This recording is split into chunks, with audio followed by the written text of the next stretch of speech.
Magandang araw mga bata, narito ang ating aralin ngayon sa language, Quarter 2, Week 4, Day 3. Tatalakayin natin ang mga salitang naglalarawan. Layunin natin na tutukoy ang mga salitang naglalarawan sa ginamit na tekstong pinakinggan. Nagagamit ang mga salitang naglalarawan sa pagpapahayag ng mga ideya na may kaugnayan sa paaralan. Nakapagbabahagi ng mga kawili-wiling bahagi ng kwentong na pinakinggan. Nakapagpapahayag ng mga personal na kagustuhan sa tekstong napakinggan. Ngayong araw, babalikan natin ang ilan sa mga kwentong nabasa na natin at susubukan nating ilarawan ang mga ito. Tingnan ang larawan. Ilarawan ang mga ito gamit ang salitang naglalarawan. Ang silid-aklatan o library. Ano-ano ang mga maiisip niyong salitang naglalarawan sa silid-aklatan o library? May naisip na ba kayo? Okay, ito ang ilan sa mga salitang maaaring maglarawan sa silid-aklatan o library. Malawak.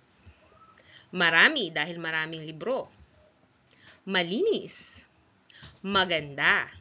So, ilan lamang ito sa mga salita na maaaring maglarawan sa library. Principal's office. Ano kaya ang mga salitang maaaring naglalarawan dito? Malamig. Malamig kasi may aircon dyan. Malinis. Maganda. Kantina. Ano naman ang mga salitang maaari nating ilarawan sa kantin? Malawak. Marami. Bakit marami kasing mabibili dito? Maraming pagkain. Mabango. Mabango kasi mabango ang niluluto. At masarap dahil may mga masarap na pagkain. Sa clinic naman, ano kaya ang mga salitang pwede nating ilarawan dito? Maaaring nakakatakot. Bakit halimbawa kasi medyo tuturukan ka, tas takot ka sa clinic, yun kaagad ang nararamdaman mo, nakakatakot. Malinis. Siyempre, dapat laging malinis ang klinika. At maganda, para hindi matakot ang mga bata. So, gumagamit tayo ng mga salitang naglalarawan upang ibahagi ang katangian ng iba't ibang mga lugar sa paaralan. Maaari rin tayong gumamit ng salitang naglalarawan upang ilahad ang iba't ibang katangian ng mga kwentong binasa natin sa klase. Ang iba't ibang mga kwento ay may iba't ibang katangian. May mga kwentong nakakatuwa, may mga kwentong nakakasabik, may mga kwento namang malungkot, at mayroon ring masaya. Bawat isa sa atin ay may iba't ibang dahilan rin ng pagkagusto o interes sa mga kwento. Katulad rin ng paglalaro, may iba't iba rin tayong interes. Ang iba sa atin mahilig maglaro ng manika, ang iba naman paborito ang kotse, ang iba naman mas gusto ang takbuhan. Ganon rin sa mga kwento. May iba't iba tayong gusto. Iba't iba ang dahilan kung bakit tayo nagbabasa o kung ano ang kwentong kinagigiliwan natin o gusto natin base sa ating interes, nararamdaman o imahinasyon. Ang ilan sa ating halimbawa ay mahilig sa mga hayop, kaya mas naaaliw tayo sa mga kwento kung saan ang hayop ang pangunahing tauhan sa kwento o ito yung tinatawag natin na pabula. Ang mga salitang naglalarawan ay nagpapalinaw at bumubuo ng mga konkretong larawan sa isip ng mga mambabasa o nakikinig.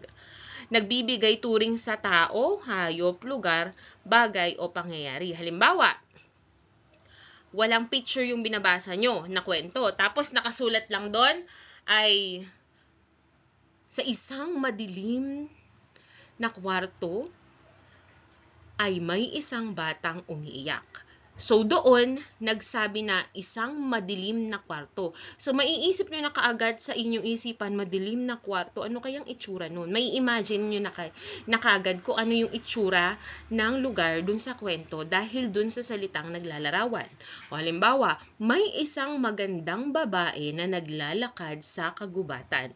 Mahaba ang kanyang buhok at maputi ang kanyang balat.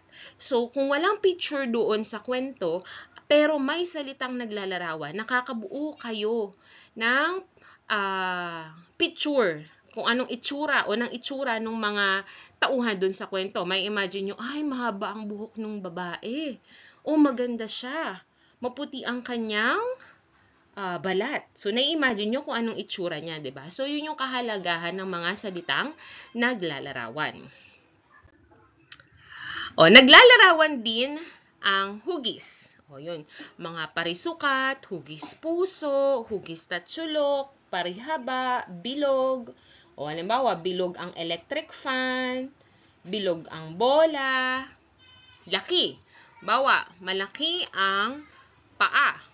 O, maliit ang kotse. Anyo. O, ano yung itsura? O, no? Anong itsura niya? Sabay pangit, maganda. Katangian. Ito yung ugali. Maaaring mabait, masipag, matulungin, tamad. Kulay. O, ito, mabilis lang to. Kulay. Halimbawa, maitim, kayumanggi, maputi, berde. Yan. Bughaw.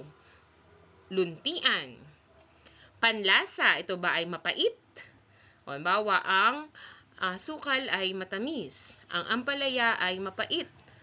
Okay? So, yung mga panlasa na ating nalalasahan, yun ay mga salitang naglalarawan. Halimbawa, tinikman nyo ang luto ng nanay, maalat. Sabi nyo, ang alat. So, yung maalat, ito ay salitang naglalarawan. Inilarawan nyo yung luto ni nanay. Amoy, mabaho ba? Mabango? Pandama. O, ano nararamdaman mo? Natatakot ka ba? Kinikilabutan ka ba? Masaya ka ba? So, ilan lamang yon sa mga halimbawa ng salitang naglalarawan. Itong linggong ito, ilan sa mga kwentong tinalakay natin ay unang araw sa paaralan, ang apat na magkakaibigan, at our school, when mama is away, at kakaiba si Kara. Tingnan natin ang mga pabalat nila. Unang araw sa paaralan. Naalala nyo pa ba to? O, nanaginip dito yung bata na akala niya late na siya sa school. Pero, panaginip lang pala, no? Napakamalas kasi nung unang araw niya sa paaralan sa kanyang panaginip. When mama is away, dito nag-alala yung mga naiwan sa bahay kasi hindi sila sanay nang wala si mama. Nag-alala sila, sino yung gagawa ng mga gawain ni mama? Apat na magkakaibigan. Ito yung apat na magkakaibigan na nagtulungan sa oras ng pangangailangan. So, ang mga salitang naglalarawan dito, ano kaya? Masaya, kasi masaya sila nung nailigtas nila ang bawat isa. Natakot nung dumating yung mangangaso, diba? Yan. So, sila ay tunay na kaibigan. Yung tunay, yun din ay naglalarawan. Kakaiba si Kara. Dito maraming salitang naglalarawan, kagaya ng kulot, maitim. 'Di ba? Yun yung mga katangian ni Kara. Sa kwentong At Our School, kung saan namasyal sila at nilibot nila ang kanilang buong paaralan. Ano kaya yung pwedeng mga salitang naglalarawan dito? Pwedeng ilarawan natin yung mga lugar na kanilang pinuntahan sa paaralan. Kanina, inilarawan na natin yun, no? Maganda, malinis, malawak. Yan. So, narito pa ang iba't ibang mga salitang naglalarawan sa mga kwento sa libro. Makatotohanan, kakaiba, kapanapanabik, nakakaantig ng damdamin, masaya, banayad, simple, nakakaaliw, mapanlikha at nakakagulat. So, ilan lamang ito sa mga salitang naglalarawan sa ating kwento na ang ilan, karamihan sa mga ito ay hindi ko nabanggit kanina. So, pumili kayo ng isang kwentong nabasa natin at subukan ninyong ilarawan ito. So, ilahad ang mga salitang naglalarawan sa inyong pamilya. Halimbawa, makatotohanan ng kwentong When Mama is Away. Nangyari na rin sa amin na kinakailangan ni nanay na umalis at nagtulungan kami ng mga gawain sa bahay. Gumuhit at magsulat tungkol sa inyong paboritong bahagi ng kwento. Ipaliwanag kung bakit ninyo nagustuhan ang bahaging iyon ng kwento. Gumamit ng angkop na mga salitang naglalarawan upang ilarawan ng kwento. So, gawing gabay yung kasunod na slide. Halimbawa, ang paborito kong kwento ay, O ang apat na magkakaibigan. Nagustuhan ko ito dahil maganda ang ipinakita ng magkakaibigan sa kwento. Hindi sila nag-iwanan sa oras ng pangangailangan.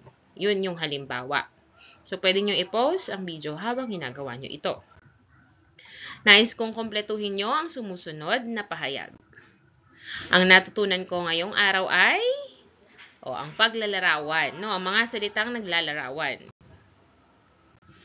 Isa sa mga salitang naglalarawan na natutunan ko ngayong araw, ano yung mga natandaan yung salitang naglalarawan? Sige nga, sabihin nyo nga, ilang kaya ang mababanggit nyo? Pwedeng kulay, asul, berde, dilaw, paghugis, bilog, parihaba, hugis puso, hugis bituin, nararamdaman, masaya, malungkot, pati yung mga panlasa, ito ba'y masarap, mapait, maalat, matamis. Ano pa, yung katangian, maganda, siya ba ay masipag, matalino? Yan. So, napakarami nating salitang naglalarawan. Ang bawat kwento ay may iba't ibang katangian. So, mahilig ako sa mga kwentong, ano bang gusto nyong kwento? Nakakatakot, masaya, nakaka-inlove, yan. So, gusto nyo ba yung nakakaiyak? Iba-iba tayo ng gusto ng kwento.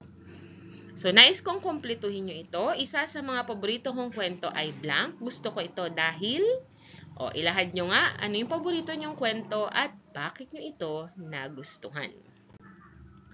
So, ngayon, tukuyin at isulat ang pang-uri sa pangungusap. So, babasahin natin, tapos tukuyin natin alin dito ang salitang naglalarawan o pang-uri.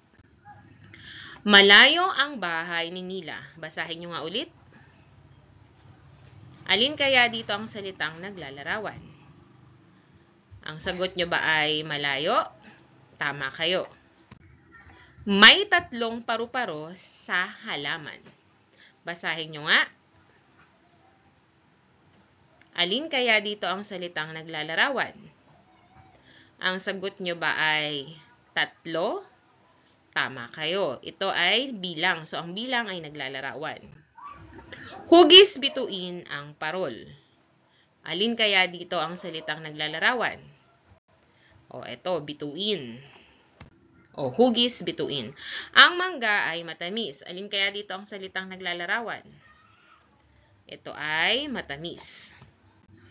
Ang regalo ay malaki. Alin kaya ang salitang naglalarawan? Siyempre, malaki. Yan. So, sana'y naunawaan ninyo ang ating aralin ngayon tungkol sa mga salitang naglalarawan. Maraming salamat sa inyong pakikinig. Abangan ang ating susunod na lesson. Paalam!